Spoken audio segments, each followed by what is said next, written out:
Millions of people around the world live with hearing disabilities and rely on captions to enjoy movies and TV. But captioning as we know it hasn't changed for decades. That's why Captions with Intention is revolutionizing the film viewing experience. Bruno, Carla, and Alicia join us with more. Thank you all for being with us. Alicia is our ASL interpreter. Thank you, Alicia, for being with us.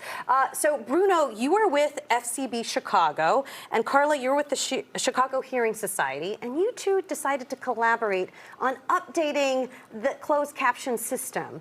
Tell us how this collaboration came about, Bruno. Yeah, so it's an idea that it started 6 years ago at the agency. We had a designer, hard of hearing designer, who brought this idea to us, this observation that, you know, there was so much missing through captions to understand and feel more movies and content. And then we start like looking at it in a more, closer way. And it's a very, also a very familiar thing to me because both of my parents are deaf as well. So I'm a coder, so it's something that we, through design, we're trying to find solutions to make it more inclusive. And then we met Chicago Hearing Society, and then when everything started like running and happening, yeah. So, Carla, you had the opportunity then to come in and actually help and say, this is what we need, this is what would be helpful for us. Tell us a little bit about that experience. It was great. It was nice to be included because many decisions are made every day without deafblind, or hard of hearing communities at the table. So it was really nice for FCB to bring us to the table and ask us to help lead the project, and ask members of the deaf community to come and be involved with focus groups, asking questions about their experience with closed captioning, and let that drive the process. And Carla, tell us about some of your frustrations with the way the captioning system was before you guys decided to collaborate. I've been watching captions since they came up in the 1970s. And compared from the 1970s to now, I mean, it's amazing. There are some frustrations still. You know, you can't tell who's speaking because the captions are just they're just going, and you don't know who's assigned which line. So it's nice that they have developed a way to identify which character is speaking. We always can't see emotion or tone in the captions because they're just words on the screen. So designing a way to represent the tone has been really incredible. The captions are behind. They're not at the same time as what the person is saying. So there's always this delay. So we, as the deaf people, if we're watching a TV or we're watching in a movie theater, everybody else is laughing and we're trying to keep reading to figure out what's so funny.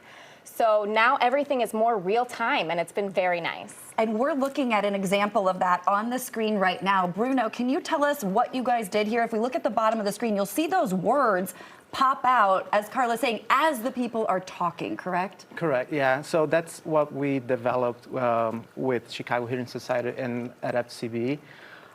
So we found those opportunities to make a caption better, and that we start like working through design with colors, with the size of the font, like so when people scream, it gets like bigger, it gets like larger, and when someone can say like a more not too loud, it gets like smaller. So we try to translate sound through design in those captions. That was the goal. It's incredible because you can see the caption, if it is someone screaming or shouting, it's with emphasis, it gets larger.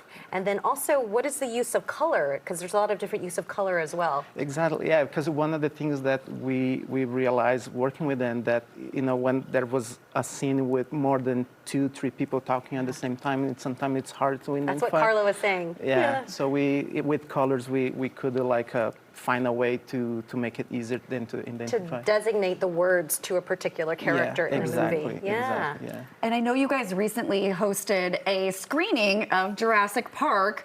Carla, what was that like? It was amazing. I felt more involved, a part of the movie. In real time, everything was going on. I knew who was angry, who was happy, who was disappointed immediately.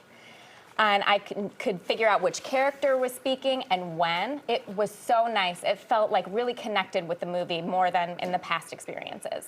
And I'm imagining this takes a lot of effort, ingenuity, technology to make this work. There's a lot of partners here that are involved.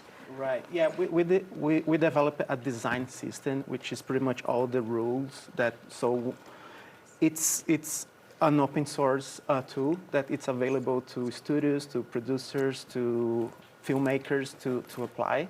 So right now it's, it takes the editor and people like to really like dig and put it like following the rules to make the captions more inclusive. So yeah. Wait a minute. So you're saying that this isn't something people have to pay for, right? Yeah, This is available. It's And available. open sourcing, meaning everyone can use this. Yeah, we want to do like for the community and just to make more inclusive.